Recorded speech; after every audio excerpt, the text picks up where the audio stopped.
Title: 2 stars. Fade in. Extension: Starbucks, Day. We see the Starbucks store with its iconic green logo. Customers come in and out, and we hear the sounds of coffee machines, cups clinking and conversations. Int. Starbucks, Day. Betty, a barista in her mid-20s, is behind the counter taking orders from customers. She's a friendly and outgoing person who loves her job. Her younger brother, Ben, who has autism, is also working as a barista at the store. Betty looks over to her brother, who is wiping down the counter with a rag. Ben smiles at her. Betty, to Ben, "You're doing a great job, bro." Ben, smiling, "Thank you, Betty." Suddenly, a rude customer enters the store. Richard, to Betty, "Hey, you. I ordered a double shot latte, and you gave me a cappuccino. I want my money back." Betty looks at Richard with a smile on her face. Betty, "I'm sorry, sir. Let me fix that for you right away." Richard grumbles as Betty starts to make him a new drink. Betty, to Ben, "Hey, can you help me with this?" Ben nods, and together they make Richard his new drink. Richard, surprised, "Wow, that's much better." "Thanks." Betty and Ben smile at each other. Later, Betty and Ben are taking their break outside. They are both drinking their coffee and talking. Ben, smiling, "I like working here, Betty. The people are nice." Betty, smiling, "I'm glad you like it, Ben. You're doing a great job." Ben, smiling, "Thanks, Betty." Suddenly, Betty's phone rings. She looks at the caller ID and answers. Betty, into phone, "Hey, Mom."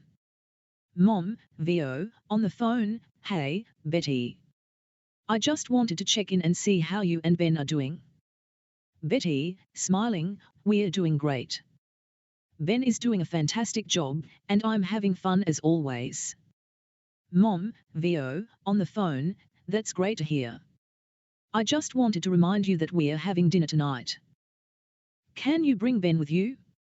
Betty, nodding, "Sure, Mom. We'll be there." Mom, VO, on the phone, "Okay, great. See you later." Betty hangs up the phone and looks at Ben. Betty, to Ben, "Hey, we're having dinner at Mom's tonight. Do you want to come with me?" Ben, nodding, "Yeah, I do." Betty smiles. Betty, smiling, "Okay, let's finish up our break and get back to work." They finish their coffee and head back inside. Later, the store is about to close, and Betty and Ben are cleaning up. Betty, to Ben, "Hey, great job today. You really helped me out with that rude customer." Ben, smiling, "Thanks, Betty." Suddenly, Richard enters the store again. Richard, to Betty, "Hey, I just wanted to say that I'm sorry for being rude earlier. You and your brother did a great job." Betty, smiling, "Thank you, sir. We appreciate that." Richard nods and leaves the store. Betty turns to Ben. Betty, smiling, "See, Ben. You and I make a great team." Ben, smiling. The next day, Betty and Ben are working at Starbucks again. Richard enters the store once more, but this time, he has a different attitude. He looks around the store and notices that Betty and Ben are the only ones working. Richard, to Betty, "Hey, is it okay if I sit here and write for a while?" Betty, smiling, "Of course, sir. You're more than welcome to sit and relax." Richard sits down at a table near the window, takes out his notebook, and starts writing. Betty and Ben go back to work, taking orders and making drinks. Hours go by, and Richard is still sitting at the table, writing by hand with various colors of ink. Betty and Ben notice that he's been writing for a long time. Betty, to Richard, "Are you okay, sir? You've been here for a while." Richard, smiling, Yes, I'm fine. I'm just writing. I haven't done that in a while. Betty, interested, what are you writing? Richard, showing her his notebook, I'm writing a book. It's about my life, and how I've overcome some of the challenges I've faced. Betty, impressed, that's amazing, sir. I didn't know you were a writer. Richard, smiling, I used to write a lot when I was younger, but I stopped when life got in the way. But now, I'm getting back into it, and it feels great. Ben, nodding, that's cool. Richard continues writing, and Betty and Ben go back to work. As they serve customers, they notice that Richard's writing has spread to other tables. He's writing with different colors of ink, and his handwriting is beautiful. Betty, to Richard, wow, your handwriting is really nice. Richard, smiling, thank you. I used to practice calligraphy when I was younger. Betty, interested, can you teach us how to do it? Richard, nodding, sure, I'd be happy to. Richard finishes his writing and joins Betty and Ben behind the counter. He takes out his notebook and shows them different calligraphy techniques. They practice writing their names in different styles and colors. Ben, smiling, this is fun. Betty and Richard smile at each other, and for a moment, the three of them forget that they are at work. They are just three people, sharing a moment of creativity and connection. As the day comes to an end, Richard thanks Betty and Ben for the opportunity to write and teach them calligraphy. He packs up his notebook and leaves the store, promising to come back and write again. Betty, to Ben, see, Ben. You never know who you'll meet at Starbucks. Ben, smiling, yeah, it's like a different adventure every day. Betty and Ben finish their shift, feeling grateful for the unexpected moments of connection that happen at Starbucks. They turn off the lights and lock the door, ready to come back and do it all again the next day. Over the next few days, Richard continues to come to Starbucks and write, sometimes for hours at a time. Betty and Ben always welcome him with a smile and offer him a comfortable place to sit and write. However, unknown to Betty, Ben has been taking Richard's written notes from the garbage and reading them. He's fascinated by Richard's stories and the way he expresses himself through his writing. One day, when Richard is taking a break from writing and chatting with Betty, Ben approaches him with a notebook. Ben, nervously, excuse me, sir. I found your notes in the garbage and I was just wondering if it would be okay if I read them. Richard looks surprised but not upset. Richard, slightly hesitant, sure, I suppose. But they are just personal thoughts and stories. Ben, excitedly, I know, that's what makes them so interesting. I'm really into writing and I want to learn from someone who has such a unique perspective. Richard nods and hands Ben the notebook, allowing him to read his personal stories and thoughts. As Ben reads through the notebook, he becomes more and more engrossed in Richard's writing. He's amazed by the way Richard can express his emotions and experiences through his words. Ben, excitedly, this is amazing. You're such a great writer, sir. I never knew that you had so much to say. Richard, smiling, thank you, Ben. I'm glad that my writing is interesting to you. Ben, enthusiastically, I was thinking, would you be interested in teaching me how to write like you? I want to learn more about writing and storytelling. Richard, thoughtfully, I would be happy to teach you, but only if you promise to respect my privacy and not share my personal stories with anyone else. Ben, quickly, of course, sir. I understand how personal and important writing can be. I won't share anything without your permission. Richard nods and agrees to teach Ben more about writing. From that day on, Ben starts coming to Starbucks early to meet with Richard before work. They spend hours talking about writing techniques, storytelling, and even calligraphy. Betty notices that Ben is becoming more confident and creative at work, and she is happy to see him learning from Richard. However, she doesn't know the true extent of their relationship or how much Ben is learning from Richard's personal stories. As the weeks go by, Ben and Richard's writing sessions become more intense, and Ben starts to write his own stories. He's amazed by the way his writing has improved and how much he's learned from Richard. One day, Richard hands Ben a small notebook. Richard, smiling, "This is for you, Ben. I think you're ready to start writing your own stories." Ben, thankful, "Thank you, sir.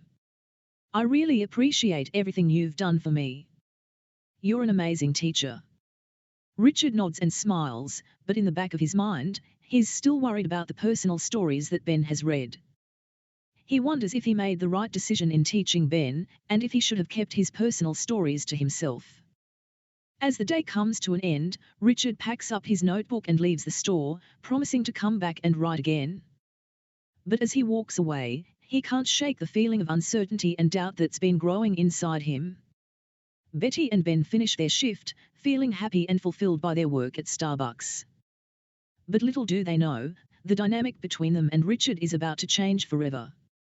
As Richard continues to visit Starbucks to write and teach Ben about writing, Betty begins to notice a change in him. He seems more confident and focused, and she can see the passion in his eyes as he talks about his writing.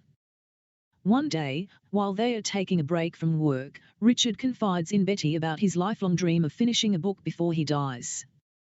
He tells her how he's been writing for over 30 years but hasn't been published, and how he feels like time is running out. Betty, sympathetically, "That's really tough, Richard. But I believe in you. You're an amazing writer, and you have so much to say. Don't give up on your dream." Richard smiles gratefully, touched by Betty's compassion and support. He feels like he can trust her and opens up to her about his personal struggles and insecurities. However, despite his attraction to Betty's exotic looks, he holds back his personal thoughts about her. He knows that it's not appropriate to express his feelings towards her, especially since they work together. As the weeks go by, Richard becomes more and more focused on finishing his book. He spends long hours at Starbucks, writing furiously in his notebook and teaching Ben about writing techniques. Betty notices that Richard is becoming more and more consumed by his writing. She can see the passion and drive in his eyes, but she also notices the exhaustion and stress that comes with it. Betty, worriedly, "Richard, you're working so hard. Don't forget to take breaks and take care of yourself." Richard, weary but determined, "I have to finish this book, Betty. It's the only thing that matters to me." Betty nods understandingly, but she can't shake the feeling that Richard is pushing himself too hard. She worries that he's neglecting his health and personal life in pursuit of his writing. As the days pass, Richard becomes more and more isolated from the world around him. He spends all his time at Starbucks, writing and teaching, and rarely takes breaks or goes home. Betty tries to reach out to him, but he seems distant and preoccupied. She starts to worry that he's becoming too obsessed with his writing and that he's losing sight of what's important in life. One day, Richard comes into Starbucks looking pale and exhausted. He's been up all night writing and feels like he's hit a wall. Richard, defeated, "I don't know if I can do this, Betty. I've been writing for 30 years, and I still can't finish a book." Betty, encouragingly, "Don't give up, Richard. You're so close. Just take a break and come back to it with fresh eyes." Richard nods, grateful for Betty's support and encouragement. He takes a deep breath and puts his notebook away, feeling exhausted but determined to keep going. As he leaves Starbucks, he realizes that he's grateful for the people in his life who care about him, especially Betty. He knows that he can't do this alone and that he needs the support and encouragement of those around him to finish his book. As the day comes to an end, Richard packs up his notebook and heads home, feeling exhausted but also more motivated than ever to finish his book. He knows that he still has a long way to go, but with the support of Betty and the love of his craft, he's determined to finish his book before it's too late. As Richard leaves Starbucks, he collapses in a catatonic state. The employees call 911. As Richard leaves Starbucks, he feels a sudden sharp pain in his chest.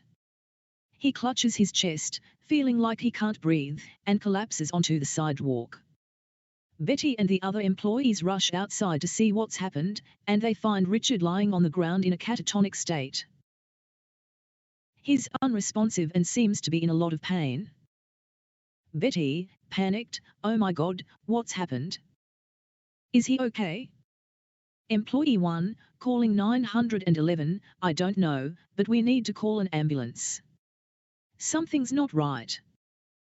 The employees gather around Richard, trying to comfort him as they wait for the ambulance to arrive. They can see the pain and fear in his eyes, and they feel helpless to do anything to ease his suffering. As the ambulance arrives and Richard is rushed to the hospital, Betty feels a surge of worry and anxiety. She can't believe that this is happening to someone she's grown so close to, someone who has become such an important part of her life. She follows the ambulance to the hospital, where she waits anxiously in the waiting room with the other employees. They are all worried about Richard and praying that he'll be okay. Hours pass as they wait for news, and finally, a doctor comes to speak with them. "Doctor," gravely, "I'm sorry to say that Richard has had a heart attack. It was a serious one, and we had to perform emergency surgery to save his life." The employees gasp in shock and horror, realizing just how close they came to losing Richard. "Doctor, he's in stable condition now, but he's going to need a lot of rest and recovery time. He's lucky to be alive." The employees breathe a sigh of relief, grateful that Richard is still with them. They all feel a renewed sense of gratitude and appreciation for the people in their lives, and they realize just how much Richard means to them. As Richard recovers in the hospital, Betty visits him every day, bringing him books and magazines to read and keeping him company. She realizes just how much he means to her and how much she cares about him, and she knows that she'll always be there for him, no matter what. As Richard slowly recovers, he feels a sense of gratitude and renewed purpose. He knows that he's been given a second chance at life, and he's determined to make the most of it. With the love and support of Betty and the other employees, he knows that he can finish his book and achieve his lifelong dream. As Richard lies in his hospital bed, recovering from his heart attack, he begins to feel a sense of guilt and shame.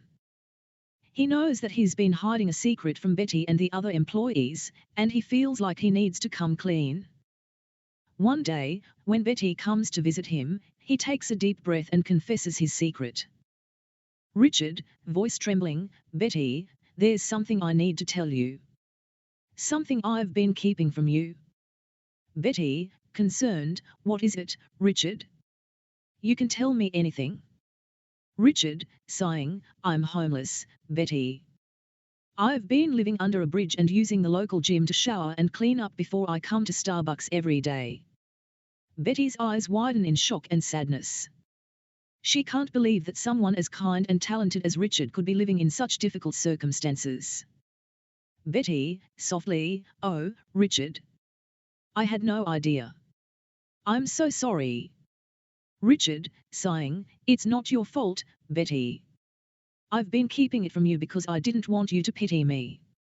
But now that I'm in the hospital, I realize that I can't keep hiding from the truth." Betty takes Richard's hand, feeling a deep sense of compassion and empathy for him. Betty, softly, "Richard, I don't pity you. I admire you. You've been through so much, and you've still managed to be kind and creative and inspiring. I'm here for you, no matter what."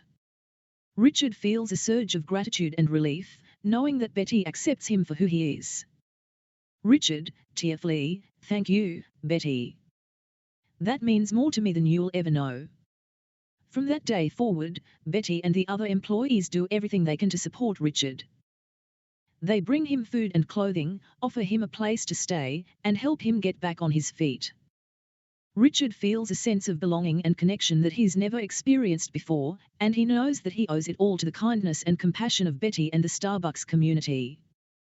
With their love and support, he's able to finish his book and achieve his lifelong dream, knowing that he's never truly alone. Richard is overjoyed when his book becomes an instant bestseller. The overwhelming success of the book allows him to achieve financial stability, something he's never experienced before. But instead of using the money to live a lavish lifestyle, he decides to use it to help others who are less fortunate than him. Richard begins a campaign to help the homeless directly, giving out cash to those who need it with no questions asked. He sets up a foundation to support the cause and recruits volunteers to help him in his mission. Betty is one of the first people to offer her help, and she joins Richard in his efforts to give back to the community. Together, they start going out to the streets and offering money to people who are in need. As they make their rounds, Richard and Betty meet all kinds of people, each with their own stories of hardship and struggle. They come across families who are living in their cars, veterans who have been left behind, and individuals who have lost their jobs due to the pandemic. Richard and Betty do their best to provide hope and support to these people, offering them cash to help them get through their immediate needs. They also connect them with local shelters and organizations that can help them get back on their feet. Over time, Richard and Betty's efforts pay off. They help countless people who were once living on the streets, and they become known as champions of the homeless community. Their work inspires others to get involved and make a difference in their own way. As Richard looks back on his life, he knows that his book was just the beginning. It was his desire to help others that drove him to success and made him feel truly fulfilled. And he knows that as long as he has people like Betty by his side, he'll never stop giving back to those who need it the most. After witnessing the incredible work that Richard and Betty are doing to help the homeless community, Ben is deeply moved. He's always admired Richard's writing, but now he sees that there's more to life than just literary success. Ben joins Richard and Betty on their charitable endeavors, helping them hand out cash and connecting with those in need. He's amazed at the strength and resilience of the people they meet, and he's inspired to write about their stories. As they go about their work, Ben takes notes and interviews the people they help, capturing their experiences and struggles. He sees how many of them have been failed by society and left to fend for themselves, and he knows that their stories need to be heard. After months of working together, Ben has gathered enough material to start writing his book. He spends long hours at Starbucks, scribbling away in his notebook and typing up his notes on his laptop. As he writes, Ben feels a sense of purpose and fulfillment that he's never experienced before. He knows that he's telling the stories of people who have been ignored and forgotten, and he's determined to do them justice. When the book is published, it becomes a bestseller, just like Richard's book. But for Ben, the real success is in the impact he's making. The book sheds light on the experiences of the homeless community, and it inspires others to get involved and make a difference. Richard and Betty are proud of Ben and the work he's done. They know that he's made a significant contribution to their cause, and they are grateful for his partnership. Together, they continue to make a difference in the lives of those who need it the most, knowing that their work is far from over. The end.